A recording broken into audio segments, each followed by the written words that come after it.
அனைவருக்கும் வணக்கம். நான் உங்கள் ஆர்ஜி ஆஸ்ட்ரோ. அனைவரும் சிறப்போடு வாழ எல்லாம் வல்ல எம்பெருமான் ஸ்ரீ நரசிம்ம பெருமாளை வேண்டி கேட்டுக்கொள்கிறேன். வாழ்க வளமுடன். இன்றைய பதிவு புத்தாண்டு ராசி பலன் பார்த்துக்கிறோம். 2024க்கான ராசி பலன் பார்த்துக்கிறோம். அந்த வகையில் மீன ராசிக்கான ராசி பலன் இந்த வருடம் 2024 மீன ராசிக்கு எப்படி இருக்கும் அப்படின்னு பார்த்தா, 7.5 ஸ்டார்ட் ஆகுது. ராசியில் ராகு பகவான் அமர்ந்திருக்கிறார். ராசிக்கு 12ஆம் இடத்தில், அதாவது விரய ஸ்தானத்தில் சனி பகவான் அமர்கிறார். ராசிக்கு 2ஆம் இடத்தில் ஏப்ரல் வரைக்கும் குரு பகவானும், ராசி அதிபதி குரு பகவானும், ராசிக்கு 3ஆம் இடத்தில் மே மாதத்திற்கு பிறகு குரு பகவானும், ராசிக்கு 7ஆம் இடத்தில் கேது பகவானும் சஞ்சாரம் செய்கிறார்கள். இதுதான் முக்கியமாக ஒரு வருட கிரகம்னு சொல்லக்கூடியது 20% பலனை கொடுக்கக்கூடிய அமைப்பில் உள்ள கிரகங்கள். மீதி 80% அவர்கள் தசா புத்தி என்னவோ அதை பொறுத்து தான் இந்த பலனை அனுபவிப்பார்கள். தசா நல்ல தசா நடந்துச்சுன்னா நல்ல பலனையும், கொஞ்சம் விரைய தசா நடந்துச்சுன்னா விரைய பலனையும் அனுபவிக்கக்கூடிய அமைப்பில் இருந்தாலும், இருந்த போதிலும் என்னதான் தசா நடத்தினாலும் எனக்கு 7.5 சனியோட தாக்கம், சனியோட தண்டனை காலத்தில் நான் இருக்கும்போது சனி அதீத பவரில் இருப்பார். அப்போ 7.5 உங்களுக்கு ஆரம்பமாக்கி இருக்கிறதுனால உங்களுடைய கவனம் அனைத்தும் உடல் ரீதியான, மன ரீதியான சோர்வு, வண்டி வாகனத்தில் கவனமாக இருக்கக்கூடிய அமைப்பு.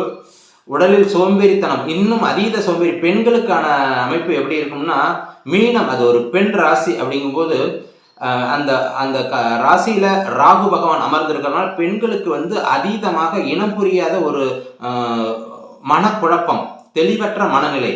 உடல்ல பாம்பு புகுந்துக்கிட்டு என்ன பண்ணும் அப்படின்னா, பாம்பு உடல்ல இருந்தா என்ன பண்ணுங்க, அதுபோல உடம்பு என்ன பண்ணுதுன்னே தெரியாது, முறுக்கி எடுக்குதுங்க அப்படின்னு சொல்லுவோம். அந்த மாதிரியான அமைப்பெல்லாம் இந்த மீன ராசி அன்பர்கள் அனுபவிக்கக்கூடிய அமைப்பு. டாக்டர்கிட்ட போய் பார்த்தீங்கன்னா உங்களுக்கு எல்லாம் நல்லா தாங்க இருக்குங்க, எல்லா டெஸ்ட்டும் எடுத்துட்டீங்க, நல்லா தான் நார்மலில் இருக்குங்க அப்படின்னு சொல்லுவாங்க.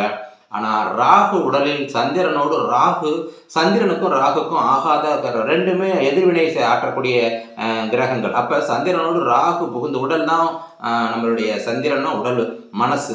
இந்த மனசையும் தாறுமாறாக கெடுக்கும், உடலையும் சோர்வடைய செய்யும். அதாவது சோர்வுன்னா என்ன செய்யுதுன்றே தெரியாது, ஒரு குழப்பம், ஒரு மனசுல ஒரு அதை சொல்லக்கூடிய அமைப்பில் இருக்காது, ஏதோ பண்ணுதுங்க அப்படின்னு சொல்லுவோம். அந்த மாதிரியான அமைப்பில் இருக்கக்கூடியது மீனராசி அன்பர்கள். இதுதான் கிரகம் கொடுக்கக்கூடியது தவிர எனக்கு பேய் பிடிச்சிக்கிட்டுதுங்க, பித்து பிடிச்சிக்கிட்டுதுன்னு சொல்லக்கூடிய அமைப்பில் மீனத்துக்கு இருக்கும். காரணம் இந்த நிறைய பெண்கள்லாம் பேய் பிடிச்சி ஆடுவாங்கல்ல, அதெல்லாம் இப்போதான் அந்த பெண் ராசியாக இருக்கிறதுனால அவங்களுக்கு அந்த கிரகத்தோடைய தாக்கம், ராகுடைய தாக்கம் அதிகமாக இருக்கும். அந்த இருட்டு வெளிச்சத்தோடு சேருது, அதனால அந்த மாதிரி அமைப்பு. இதில் எந்த மாதிரி உள்ளவங்களுக்கு ரொம்ப சிரமத்தை கொடுக்கும் அப்படின்னா, வளர்பிறை சந்திரனை உள்ளவங்களுக்கு பரவாயில்ல, கொஞ்சம் தெரியலைங்க எனக்கு அப்படிங்கிற மாதிரி இருக்கும். இதே தேய்பிறை சந்திரனாக இருந்துச்சுன்னா அவங்களுக்கு அவங்க ராசி தேய்பிறை சந்திரன் இருந்துச்சுன்னா அந்த கஷ்டங்கிறது கொஞ்சம் அதீதமாக கொடுக்கும். ரொம்ப உளைச்சலை அதிகமாக கொடுக்கும், மன உளைச்சலையும் உடல் சோர்வையும் அதிகமாக கொடுக்கக்கூடிய அமைப்பில் இருக்குது. 2ஆம் வீட்டில் குரு பகவான் இருக்கிறாரு, பரவாயில்ல, ஏதோ பணமாவது வருது போகுது அப்படிங்கிற மாதிரி இருக்கும் இப்போதைக்கு 4ஆவது மாதம் வரைக்கும். அதுக்கப்புறம் 3ஆம் வீட்டுக்கு போகிறாரு, முயற்சி ஸ்தானம். சரி, அதிகமாக பணம் சம்பாதிக்கிறதுக்கான முயற்சியை செய்வீங்க. காரணமும் என்ன அப்படின்னா, சுக்கரன் வீட்டுக்கு தான் போகுது. இந்த வருடமும் அந்த பணம் பொருளாதாரத்தை எல்லாம் தக்க வைத்துக் கொள்ளக்கூடிய அமைப்பில் தான் இருப்பீங்க, அதற்கான முயற்சியில் தான் ஈடுபடுவீங்க. பட் இருந்தாலும் ஒரு பக்கம் பணம் வருதுங்க அப்படின்னு பார்த்துட்டோம்னா, இந்த பக்கம் பின்னாடி பணம் அதிகமாக செலவு பண்ணக்கூடிய சனி பகவான் விரயத்தில் கும்பத்தில் அதீத பவரில் இருக்கிறாரு. அப்போ கவனமாக, பொருளாதார ரீதியாகவும் கவனமாக இருக்கக்கூடிய அமைப்பு. இப்போ வண்டி வாகனத்திலையும் ரொம்ப கவனமாக இருங்கள். ஒரு விஷயம் என்ன, சனி இந்த பக்கம் மோதுது, அந்த பக்கம் ராகு உடம்புல புகுந்து டிஸ்டர்ப் பண்ணிட்டு இருக்குது. அதே நேரம் 7ஆம் இடத்துல குடும்பத்தில் கஷ்டத்தை கொடுக்கக்கூடிய அமைப்பு. 7ஆம் இடம் என்பது கலஸ்தர ஸ்தானம், மனைவி கணவனை குறிக்கக்கூடிய ஸ்தானத்தில் கேது பகவான் இருக்கிறார். அந்த பாவகத்தையும் நாம் கவனிக்கக்கூடிய அமைப்பில் இருக்குது. 7இல் கேது இருக்கக்கூடாது, அந்த இருக்கிறார். அப்போ இருக்கிறார் அப்படின்னா நண்பர்களுடைய உறவு பிரியக்கூடிய அமைப்பு, கணவன் மனைவிக்குடைய அந்யூன்யத்தை குறைக்கக்கூடிய அமைப்பு, கேது பிரித்து வைக்கக்கூடிய அமைப்பு, வியாபாரத்தை கொஞ்சம் டிஸ்டர்ப் பண்ணக்கூடிய அமைப்பு, கூட்டு வியாபாரமாக இருந்தால் பிரிவினை, நண்பர்களுக்குள்ளே ஒரு பிரிவினை ஏற்படுத்தக்கூடிய அமைப்பு. இந்த மாதிரி அமைப்புகளெல்லாம் இந்த விஷயங்கள் இருக்குது.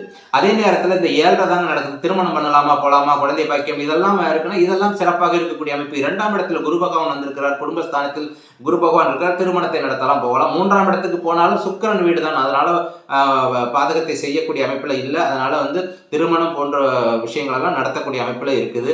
மீனத்துக்கு திருமணம், குழந்தை பாக்கியம் இதையெல்லாம் பிரச்சனை கிடையாது. பொருளாதாரத்தை நெருக்கடி, ஒரு பக்கம் வருமானத்தை கொடுக்கக்கூடிய அமைப்பில் இருக்கு, இன்னொரு பக்கம் வருமானத்தை கெடுக்கக்கூடிய அமைப்பில் இருக்குது. இப்படி 2 பக்கமும் இந்த மத்தளம்னு சொல்றோம்ல, 2 பக்கமும் அடி வாங்கக்கூடிய அமைப்பு. ஒன்று ராகு, இன்னொன்று சனி.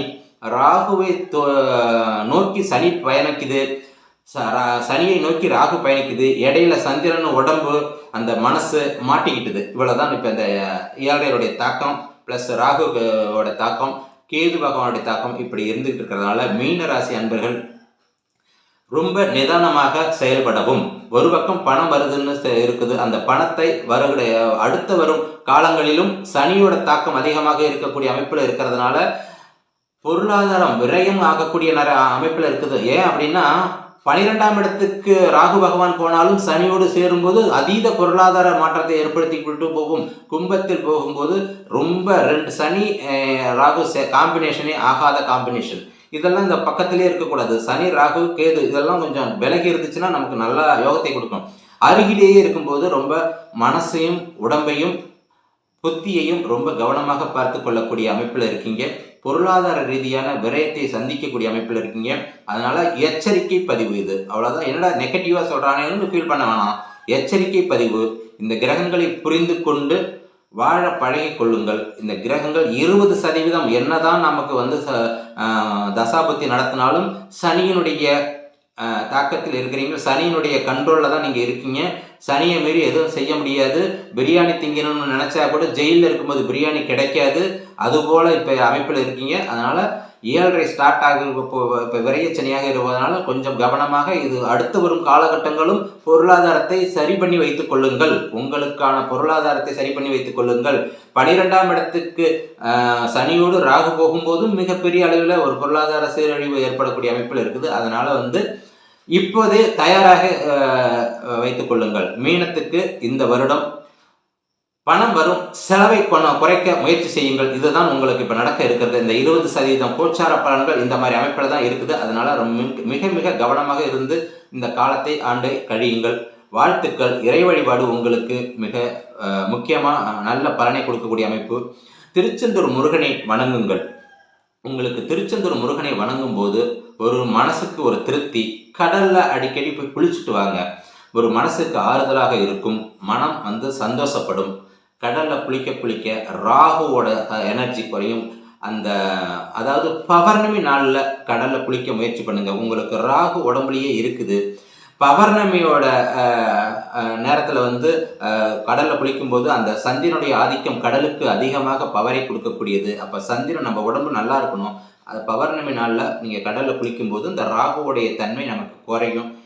இந்த மாதிரியான சில சூட்சும வழிபாடுகளை செய்து இந்த வருடத்தை நீங்கள் பொறுமையாகவும் நிதானமாகவும் எச்சரிக்கையாகவும் கழிக்க வேண்டும். வாழ்த்துக்கள். வாழ்க வளமுடன்.